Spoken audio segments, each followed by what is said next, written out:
Seorang lelaki yang ternyata DPO bahkan buron beberapa kali, lelaki tersebut punya dua identitas dan dua istri. Kesal kepada istri keduanya saat sang istri mulai melawan, dirinya pun mengambil tindakan dengan menghabisi istri keduanya ini. Kejadian ini sendiri di kota Aceh saat itu seorang lelaki nampaknya tak bisa sabar kepada istri kedua yang sudah hidup dengan dirinya dan membiayai dirinya. Seorang laki-laki diamankan terkait masalah narkotika saat itu bernama Rusli di tahun 2008. Bahkan Rusli pun divonis 11 tahun di Kuala Simpang Aceh. Namun pasca dirinya menjalani 2 tahun di dalam tahanan, dirinya pun berhasil kabur. Tahun 2019 dirinya kembali ke rumah di daerah Sabang Aceh, beraktivitas seperti biasa dan kumpul dengan keluarganya.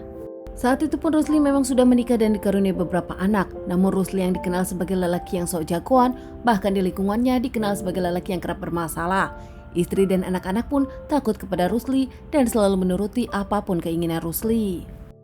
Di tempat lain ada seorang wanita bernama Nursiah Ibrahim, tinggal di Bire Aceh. Dirinya pun bekerja sebagai bidan desa. Bidan desa yang dulunya sukses kini ditempatkan di Puskesmas Biren. Dirinya pun punya 3 anak dengan suami yang sudah berpulang. Pasca ditinggal sang suami, Nursiah pun fokus bekerja dan mengurus ketiga anaknya. Nursiah dikenal sebagai bidan yang baik, ramah, bahkan banyak orang yang mensukai Nursiah. Namun nasib nampaknya tak ada yang tahu. Nursiah belakangan berkenalan dengan seorang laki-laki bernama Hamdani bekerja sebagai sopir truk. Nursiah yang sabar baik menerima suami apa adanya. Meskipun sang suami sopir truk, Nursiah yang bekerja sebagai bidan punya penghasilan sendiri, kerap membantu sang suami. Di awal keluarga Nursiah sendiri ragu memberikan restu kepada Hamdani, namun nampaknya mereka saling mencintai. Akhirnya keluarga pun mengizinkan Nursiah menikah dengan Hamdani. Bahkan Nursiah pun nampak dekat dengan mertua ibunda dari sang suami, kerap menjaga mertuanya yang tengah sakit dan sering bolak-balik ke rumah mertua ibunda dari suaminya. Bidan Nursiah sendiri sebagai pengantin baru di awal yakin kalau sang suami baik dan selalu akur. Namun ternyata beberapa bulan menikah dirinya tahu siapa sang suami Hamdani. Keduanya kerap cekcok, bahkan ada KDRT yang dilakukan Hamdani kepada sang istri Nursiah. Tak hanya kepada Nursiah, namun kepada anak-anak dari suami pernikahan pertama bersama sang suami dulu. Lama-lama kekasaran Hamdani ini pun diketahui oleh keluarga Nursiah, rekan kerja Nursiah, bahkan bos dari Nursiah. Keluarga Nursiah mengaku tak suka kepada Hamdani kini, bahkan menyarankan Nursiah bercerai atau berpisah dengan sang suami Hamdani. Bukan tanpa alasan keluarga ingin menjaga Nursiah dan menjaga ketiga anak Nursiah yang memang sudah tak ada ayah lagi. Tepatnya ada kejadian di tanggal 29 Agustus 2017. Hamdani mengajak sang istri Nursiah yang masih berseragam ke rumah orang tuanya ke Pide karena sang ibu sakit. Saat itu pun bahkan mereka ingin merayakan Idul Adha di rumah Hamdani. Namun setelah di rumah Hamdani, Hamdani pun meminta ayahnya untuk menjemput ketiga anak Nursiah di sekolah dan membawa mereka ke Pidi untuk merayakan Idul Adha. Saat itu tak lama Hamdani pun mengajak Nursiah ke rumah saudaranya. Namun karena capek baru datang, Nursiah pun menolak dan membuat Hamdani marah.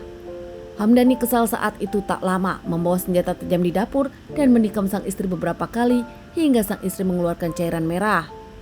Saat itu Nursiah pun sempat memberikan perlawanan, bahkan keduanya bergumul. Nursiah berhasil kabur dan keluar rumah, saat itu pun dibantu oleh saudara Hamdani. Namun nampaknya saudara Hamdani takut karena Hamdani membawa senjata tajam hingga akhirnya tak bisa berbuat apa-apa. Menikam lagi Nursiah beberapa kali hingga akhirnya Nursiah pun tak bernyawa. Usai melakukan aksinya, Hamdani pun membawa emas-emas yang digunakan oleh Nursiah dan tak lama mandi, ganti baju hingga akhirnya kabur dengan motor sang ayah. Keluarga dari Hamdani pun histeris dan meminta tolong pada para warga membawa Nursiah ke rumah sakit. Namun di perjalanan nampaknya Nursiah tak tertolong hingga akhirnya mengembuskan napas terakhirnya. Salah satu dari warga pun melaporkan kepada pihak kepolisian. Tak lama pihak kepolisian ke TKP mencari barang bukti menyelidiki kasus ini. Namun saat polisi interogasi semua para warga dan keluarga, namun semua seakan diam, semua takut oleh Hamdani. Saat pihak kepolisian menyelidiki, ternyata Hamdani adalah Rusli, lelaki yang pernah diamankan dan kabur terkait narkotika. Rusli mengganti namanya menjadi Hamdani. Mempunyai KTP baru, dirinya pun bekerja menjadi sopir dan menikah dengan Nursiah. Ternyata Nursi sendiri adalah istri kedua dari pernikahan keduanya tanpa disadari. Hamdani atau Rusli sendiri memang belum bercerai. Istri Hamdani tinggal di Sabang, namun keluarga Hamdani tak ada yang pernah berani bilang kepada Nursiah kalau Hamdani belum bercerai dengan istri pertamanya. Seakan semua takut kepada Hamdani dan semua menuruti keinginan dari Hamdani. Pihak kepolisian melakukan pengejaran kepada Hamdani dan mencari lewat keluarganya, lewat sahabatnya, namun Hamdani menghilang. Pihak kepolisian pun mencari dengan kerja keras, bahkan akhirnya menemukan Hamdani kabur ke beberapa daerah, dari Medan hingga Jawa Barat, dan berakhir dirinya ada di Gunung Sindur, Bogor. Setelah 2 bulan kejadian, berkat kerja keras pihak kepolisian dilakukan pencarian terhadap Hamdani, akhirnya Hamdani berhasil diamankan di kos-kosan daerah Depok. Hamdani pun mengakui kalau dirinya pelakunya, motifnya kesal kepada Nursia yang kini sering melawan dan tak suka kepada keluarga Nursia yang selalu menyuruh dirinya menceraikan Hamdani. Diamankan dan menjalani beberapa kali persidangan hingga akhirnya Hamdani pun divonis hukmat. Saat itu Hamdani tak terima hingga mengajukan banding, namun banding ditolak dan tetap pada keputusan awal Hamdani hukmat. Keluarga Nursia mengaku lega karena Hamdani mendapat hukuman seberat itu dan mereka pun nampak tak bisa terima kehilangan Nursia untuk selamanya. Usai divonis untuk kedua kalinya, Hamdani pun kabur dengan napi lain saat melakukan provokasi dan dirinya pun berhasil kabur dari lapas.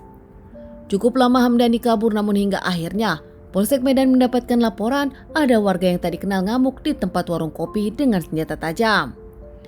Hingga saat itu sempat ribut dengan para warga dan dihajar para warga hingga akhirnya dilarikan ke rumah sakit. Saat dilarikan ke rumah sakit, orang yang tak dikenal tersebut ternyata menggunakan narko. Setelah dicek pihak kepolisian, ternyata lelaki tersebut adalah Hamdani atau Rusli. Namun di rumah sakit hanya bertahan beberapa jam. Lelaki yang diamuk masa itu ternyata mengembuskan napas terakhirnya di rumah sakit. Hingga akhirnya Hamdani pun dijemput pihak keluarga dan dimakamkan oleh keluarganya di kampung halamannya. Teman-teman, sekian dulu bahasan kasus yang aku bawakan kali ini. Semoga ini bisa dijadikan pelajaran untuk kita semua dan ditunggu bahasan kasus-kasus selanjutnya.